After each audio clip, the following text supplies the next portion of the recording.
Hi friends, ఈరోజు మా ఇంట్లో స్పెషల్ పాలకూర పప్పు. చూడండి నేను ఎంత ఈజీగా సింపుల్గా ఎలా చేస్తానో పాలకూర పప్పు.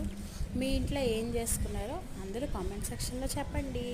పాలకూర తింటే డైలీ మనకి విటమిన్స్, ప్రోటీన్స్ అన్నీ బాగా వస్తాయి. వెయిట్ లాస్ కూడా మనకి బాగా యూజ్ అవుతుంది.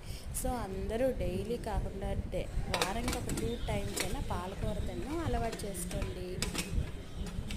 ఓకేనా ఫ్రెండ్స్, బాయ్.